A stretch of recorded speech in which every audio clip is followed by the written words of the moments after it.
कम पढ़े लिखे या तालीम याफ्ता शख्स के लिए पोल्ट्री फार्मिंग एक बेहतरीन काम इस वजह से समझा जाता है कि करने वाले को इसमें सहूलत ये महसूस होती है कि मुर्गियां हैं, इसे पाल लेंगे, बड़ा कर लेंगे और इससे पैसा बना लेंगे।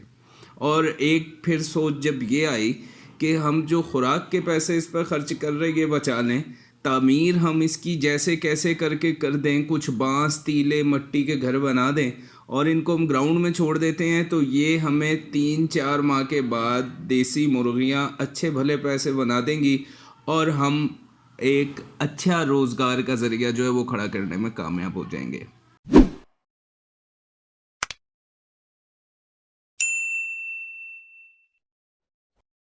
ये सब सोच, ये सब हजरात आपके लिए पोल्ट्री फार्मिंग में बिल्कुल जगह नहीं है। अपना वक्त और सरमाया लगा के अपने को बर्बाद ना कीजिएगा, ना कर्ज उठा के अपने कारोबार को खड़ा करना। पोल्ट्री फार्मिंग चाहे आप 100 बर्ड से कर रहे हो, 10 से कर रहे हो या 1 लाख बर्ड का आप एक प्रोजेक्ट शुरू करने जा रहे हो, आपको स्टैंडर्ड पे करना होगा। और जो लोग स्टैंडर्ड पे यकीन नहीं रखते, अपनी जहानत इस्तेमाल करके चीज़ों को चलाने की कोशिश करते हैं, कामयाबी पोल्ट्री फार्मिंग में उनको कम ही मिला करती है। ये अपनी जहानत से करने वाला काम नहीं है, स्टैंडर्ड है इसके। उसके मुताबिक आप अब चीज़ों को पूरा करते हो, उसके मुताबिक अपनी चीज़ों को करते हो तो आपको बहुत आसानी होती है। तो आज हम बात करने जा रहे हैं शेड की तामीर किस तरह से की जाए।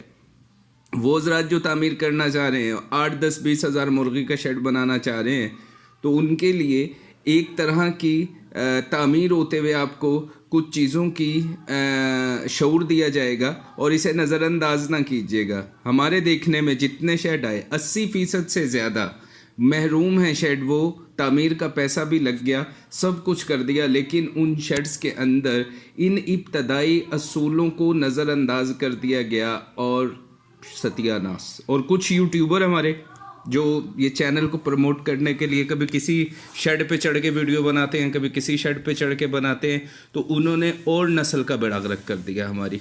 तो ये देखें, अब आप वीडियो में आपको दिखाते हैं, ये शेड तामीर हो रहा है और ये उस इलाके में तामीर हो रहा है जहाँ पे मौसम काफ़ी गर्म है, जनूबी पंजाब में।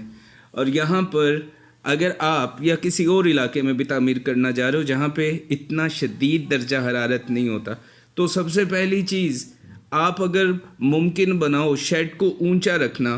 अगर आप उसके अंदर कोई हाई डेंसिटी शीट नहीं छत पे डाल रहे, हमने मौसम में, शदीद मौसम में, गर्मी का है या सर्दी का है, छत के ज़रिया से बराह रास्त परिंदों तक आने वाली चीज़ों को रोकना है। जैसा कि बारिश के मौसम में पानी, जैसा कि धूप शिद्दत है तो गर्मी, जैसा कि सर्दी है तो सर्दी की शिद्दत, इसको हमने परिंदों तक रोकना है। छत जितनी ऊंची हुआ करे, ये उतना ही आपके लिए जो एनर्जी का सोर्स है, इसमें हम ह्यूमिडिफायर और फ़ैन लगाएंगे, वो उतना ही ज़्यादा टाइम लेंगे दोबारा से ऑन ऑफ होने के अंदर। और अगर ये छत हमने बिल्कुल नीचे करके बना दी तो क्या होगा कि वो चलते ही रहेंगे सारा दिन। हाँ, आप 8 फीट पे भी रख के बना सकते हो। उसके लिए आपको क्या करना होगा, छत में आपको हाई डेंसिटी थर्मोपोल की शीट इस्तेमाल करना होगी। फिर उसके बाद आप उस पर मट्टी का इस्तेमाल करोगे।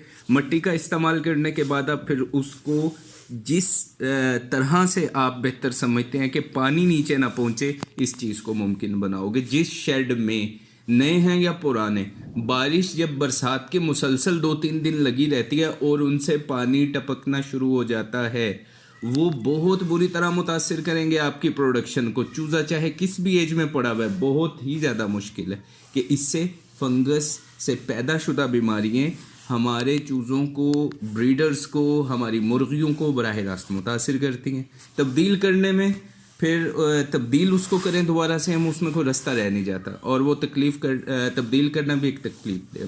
पहली चीज़ बताई छत से इन चीज़ों का रोकना। दूसरी चीज़ हमने क्या करनी कि वेंटिलेशन के लिए अंदर मुर्गियों को ऑक्सीजन का मयार अच्छा रहे, उनके लिए हवा में गैसेस कम हों, अमोनिया और कार्बन डाइऑक्साइड, उसके लिए जो इनका अंदर एयर एक्सचेंज होने का एक नेचुरल प्रोसेस है, वेंटिलेशन का मैकेनिज्म है, उसमें हमें वेंट्स बनाना होंगे। अगर हम थर्मोपोल वगैरह शीट नहीं लगा रहे तो रिकमेंड किया जाएगा 16 फीट हाइट पे बनाओ जाके शेड को, 16 नहीं कर सकते तो 12 फीट से तो नीचे सवाल ही नहीं पैदा होता कि आप आ जाओ, वरना आप कामयाब नहीं रहोगे इसमें। आपकी बिजली का खर्च बहुत बढ़ जाएगा, बार बार आपके फैन सारा दिन चलते रहेंगे। वरना अगर ये ऊंची छत हो या इसमें हम इसे छत को इंसुलेशन इसकी कर दें तो हमारे फैन चंद मिनट के लिए ऑन और फिर ऑफ, फिर ऑन फिर ऑफ, और हमारा अंदर का ह्यूमिडिटी और हमारा टेम्परेचर बड़े अच्छे से मेंटेन रखेंगे। तो कॉस्ट सेविंग के उससे मैं आपको ये बता रहा हूँ। दूसरी चीज़ हमने इसकी बात कर रहे थे कि वेंट्स की, तो वेंट्स स्टैंडर्ड साइज पे बनाने हैं। यहाँ पिक्चर में आप देख सकते हो कि इसके हमने वेंट शेड के किस तरह से रिकमेंड किए। इसका क्या होगा कि जब हम रोशनी को रोकने के लिए, हवा को रोकने के लिए, जब हम पर्दे को बाहर कुछ उसकी साइड ऊपर करते हैं या कुछ थोड़ा, तो यहाँ पर क्या होगा, इन वेंट से बाहर निकलती रहेगी हमारी अमोनिया गैस और कार्बन डाइऑक्साइड, और सांस की बीमारियों से बचे रहेंगे। ज़रूरत पड़ने पर साल में कुछ महीने ऐसे आते हैं इन वेंट्स को हम बंद कर दिया कर देते हैं, इनके बाहर कवर लगा देते हैं। फर्श किसी सूरत भी शेड का कच्चा नहीं हो, इसको आप बात को नोट कर लो, इसमें कोई किसी किस्म का कंप्रोमाइज़ नहीं। फर्श पक्का चाहिए, उस पर बिस्तर, अगर कच्ची ज़मीन पर बिस्तर डाला जाए उसमें नमी इतनी ज़्यादा बढ़ जाती है कि शेड से इंट्राइटस और कॉक्सी का खात्मा नहीं होता। तो यहाँ पर आपको फर्श पक्का करना है हर हाल में। खाली ईंटें लगा के उसमें रेत भर देनी और फिर उसके ऊपर बिस्तर डाल देना, ये कामयाब तरीका नहीं है। आप फर्श डालें उस पे, उसमें सीमेंट वगैरह, आप देखें अगर यहाँ से पैसे बचाएंगे, इससे कई गुना ज़्यादा पैसे दवाओं पे लगाओगे और फिर आप इसमें संभलने वाले भी नहीं हो कि कामयाबी आपका मुकद्दर बन जाए, ऐसा भी नहीं है। फिर उसके बाद की चीज़, अब हम चलते हैं ह्यूमिडिफायर और फैन की तरफ। लोग वेंट्स में छोटे छोटे एग्जॉस्ट फैन लगा देते हैं, इससे आपकी बिजली का खर्च भी बढ़ जाता है और ये हवा को एक्सचेंज करने में टाइम भी ज़्यादा लेते हैं। आप बटरफ्लाई फ़ैन, बड़ा कमर्शियल फ़ैन लगाओ, उससे क्या होता है, उससे हम उसे चंद मिनट्स में अपने शेड की पूरी 100/20 या 200 या 300 या 400 है, वो उसके पैमाइश के हिसाब से फ़ैन इंस्टॉल होते हैं। स्पोर्टिव बॉक्स फ़ैन उनके लगते हैं साथ में, तो वो गैस निकाल बाहर खड़ा करते हैं, बिजली भी सेव हो गई और जल्दी से हमने निकाल दी। जहाँ पर इशू है कि वहाँ पर बिजली नहीं है, सोलर पे लगा सकते हो, आप सोलर वाली मोटर लगा सकते हो। जहाँ पे इशू है 3 फेस नहीं है, सिंगल लगा सकते हो। 3 फेस वालों के लिए ये कि बिजली में और बचत आ जाती है। फ्री रेंज इसके साथ प्लॉट एफिलिएट करना, तो वो शेड का हिस्सा हुआ करता है। वो शेड का हिस्सा से मुराद कि जो हम बायो सिक्योरिटी अपने शेड के अंदर की बनाते हैं कि किसी बाहर वाले शख्स की पहुंच नहीं, किसी शख्स की अंदर आमद नहीं, और ख़ासकर हम उसमें इस चीज़ का ख्याल रखते हैं कि अपने आप को सैनिटाइज करके शेड में, तो हमारा फ्री रेंज का प्लॉट चाहे 10 एकड़ साथ में एफिलिएट किया तो उसको हम फेंस करेंगे, फिशनेट से करो बाउंड्री, जो भी आप सस्ता सोर्स इस्तेमाल कर सकते हो करोगे, बाहर के किसी शख्स की उनमें पहुंच नहीं हो, ब्रीड चाहे कोई भी हो। वाइट लेग एक बेहतरीन परिंदा है फ्री रेंज का, और यहाँ हमारे पाकिस्तान में इसको कभी इस्तेमाल ही नहीं किया। क्यों? वो मुर्गियाँ जो फ्लाइट कंपैरेटिवली उन बर्ड से ज़्यादा अच्छी ले सकती हूँ, जिस तरह हमारी गोल्डन मिस्री हुई, हमारी दूसरी हैवी ब्रीड्स हुई, वाइट लेग आपकी सबसे अच्छी फ्लाइट लेती है, सबसे ऊंचा जा सकती है ये। तो ऐसे परिंदों को अगर फ्री रेंज ऑफर करते हैं तो क्या होता है, तो ये होता है कि इनकी अपनी जो प्रोडक्शन की एफिशिएंसी है वो बढ़ जाती है। लेकिन मसला ये है कि फ्री रेंज में यहाँ पर किराए के शेड लेके और साथ में 10 मरले का प्लॉट लगा के 5000 मुर्गी उसमें छोड़ना, इसका नाम फ्री रेंज नहीं है। फ्री रेंज में आप बर्ड को 5 स्क्वायर फीट पर बर्ड मिनिमम आप उसको स्पेस प्रोवाइड करते हो। अगर आप उसे 50 स्क्वायर फीट भी एक बर्ड को दे दो तो वो उसमें कोई हर्ज की बात नहीं है, लेकिन 5 स्क्वायर फीट का नाम फ्री रेंज है। ऐसा नहीं है 1 स्क्वायर फीट प्लॉट को बाहर निकाल दिया आओ और चले जाओ, नहीं। फ्री रेंज में हमारी इन बर्ड्स को, वाइट लेग को टिक से बचा सकते हो। चिचड़ियों का बुखार बार बार आना, इससे जान छूट जाती है। फ्री रेंज में बाहर आने से एक दूसरे को काटना, जख्मी करना, इससे जान छूट गई। लाइट इंटेंसिटी कंट्रोल करने के अंदर दिन रात कोशिश करते हैं हम ब्रूडिंग के बाद, उससे जान छूट गई।